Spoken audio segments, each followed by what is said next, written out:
down on the road to Jerusalem. That whole phrase, which went down on the road to Jerusalem, will be what? Relative clause. Okay. And the next one. Relative clause is composed of the relative pronoun and the clause that it introduces. It will come a little bit clearer when you get to the book. Interrogative pronouns. These are the question words. Interrogative pronouns are used to ask a question. Hebrew interrogative pronoun me, which means who? Me? Okay. Another pronoun is ma, which means what? Ma. For example, ma hasa. What are you doing? Okay. And there's also an interrogative particle, which is hey with hatef pathach. It is prefixed to most consonants. It usually appears with hatef pathach. If it is prefixed to a guttural consonant or any consonant with shva, it is normally hey with long or regular pathach. And then if it's prefixed to a guttural consonant followed by kametz, the spelling of the particle would be hey with segol.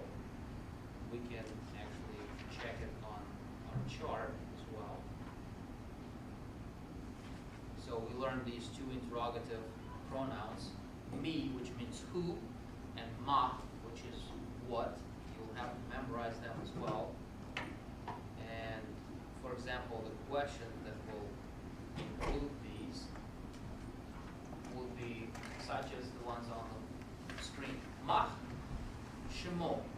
What is his name? Mach Shemo. What is his name? Mechasita. What have you done? Mach Hahelom Hazeh. What is this dream? Mi Ata. Who are you?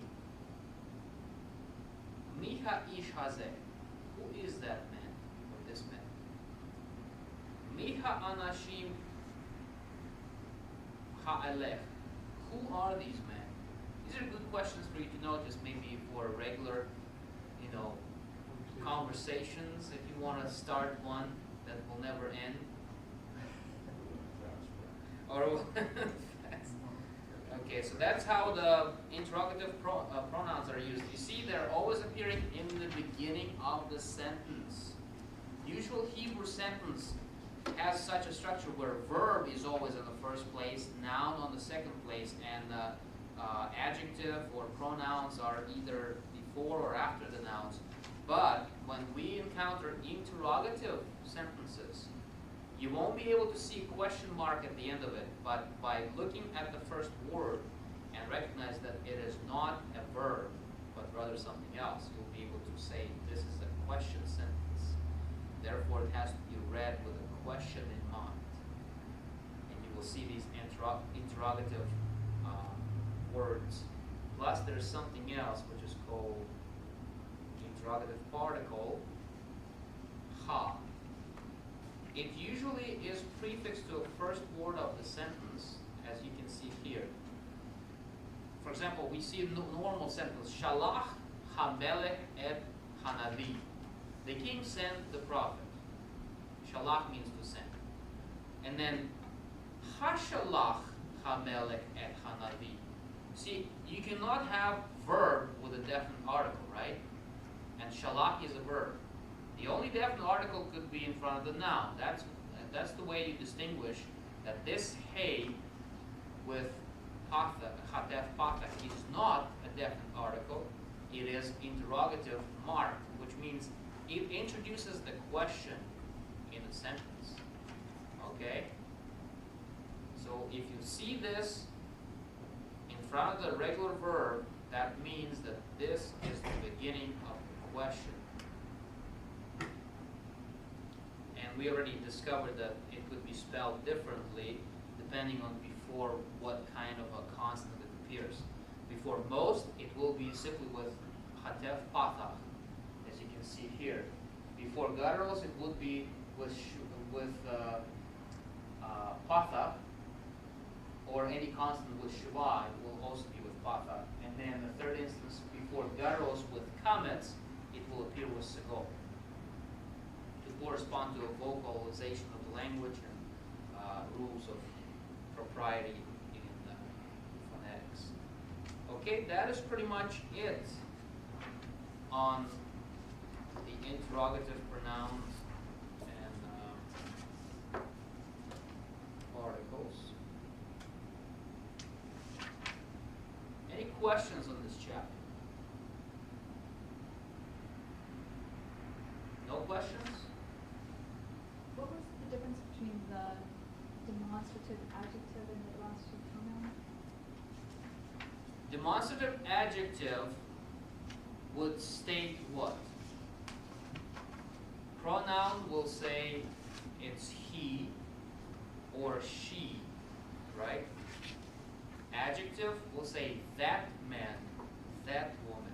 It's pointing to them, referring to them without mentioning of gender, that, those.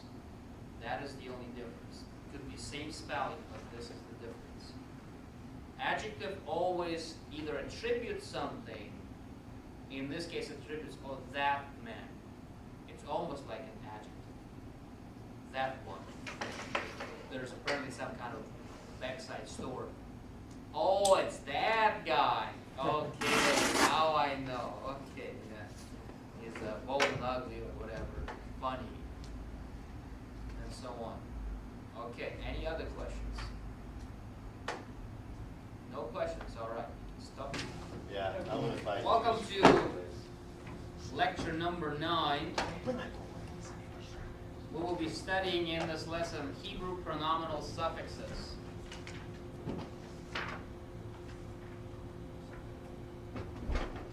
So what are the pronominal suffixes? In Hebrew, there are 2 sets of pronominal suffixes to be learned. There are type 1 and type 2. Both types have the same possessive and objective translation values. Type 1 are usually suffixes that are added onto a singular nouns. Type 2 suffixes are the ones that are added onto plural nouns.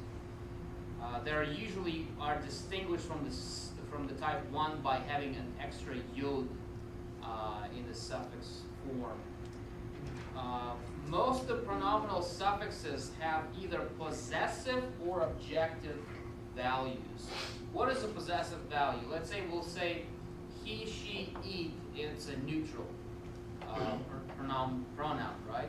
The pronominal suffix will be with possessive, meaning his, her, or its, right? And then objective usually appears with a direct object marker to him, to her, or to it. So these are the translation values for the pronominal suffixes. So let's look at this example. Type 1 suffixes next to type 2 suffixes. First common singular of the word horse, which is a masculine noun. Lexical form is sus. Susi would be my horse. So that hirek yod at the end is a sign of the pronominal suffix. It means my horse. Okay. In the plural, it will be susai, our or my horses, plural horses. Okay, not our horses, but my horses. Next one down will be second masculine singular. Will be suseha, your horse. Suseha, your horse. Or if it's plural, disregard that little dot right here. That's something my computer does. It's just suseha. This is nothing. It's just some typo that the computer does when I'm typing the Hebrew. Suseha, your horses. You see that yod after sin? This is the marking point for second type suffixes. You'll have always them before the actual suffix in the second type. In the first one, you'll have regular endings. In the second one, you'll have yod and then the ending itself. Alex, why is the end of that ha? Isn't that a kof? I mean, or Yeah, cough at the end is, if it's not a rough breathing, there's no dagesh, So it makes that. it's ch, like susei ha. okay. You can pronounce it susei ka, but it sounds better with susei ha, and that's the correct pronunciation of that. Okay. Second feminine singular, your horse, susei. See, and usually the shva at the end of the final kaf is the distinctive point for the feminine singular suffix. It will be encountered throughout the grammatical exercises in this textbook. Susech, be your horse, meaning it's your woman horse. Or susaich, you see the plural form, second type suffix. Next one down is the third masculine singular, suso. The holum vav is the suffix here. His horse. If we are talking about multiple horses, it would be susaiv. Susaiv. His horses. Third feminine singular is susach. And then in plural will be suseicha.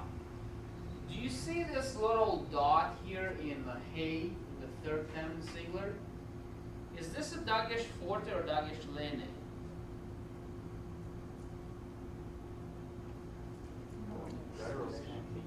Exactly. Garos do not take dagesh forte or dagesh lene. This is called mapik. This is the lexical mark which just makes a point in Hebrew to distinguish this from dagesh lene or dagesh forte and make it into a vocal sound that is a part of the suffix. So susach. Your question? No, I just think it's funny. Let's put the same mark to distinguish it, so Yeah, that's distinguish not the this two, other same thing. dot, yeah. It looks Well, exactly the same. That is taking into account that you already know the rules of dagesh forte and dagesh lene, that they do not appear on the gutturals or resh. So if something appears there, then it's other than dagesh lene or dagesh forte. They're counting, you go, oh, that's wrong, so it obviously has to be this. Yes, Yeah. pretty much. First common plural, suseinu. Nu we already know. Emmanuel, with us, God. So nu is a common ending. Suseinu, our horse, or if it's plural horses, suseinu. So pretty much virtually the same, right? Or is there something different? Yod. There's yod before nu. See that? That's the only distinction. Second masculine plural, suseihem. It's a pretty common suffix. And your horses will be suseihem with the yod. And then the next one is second feminine plural, suseihen and suseihem, hen with the yod. And then the last one is the third masculine plural, susam or suseihem. The third feminine plural is susan or suseihen. So this is the paradigm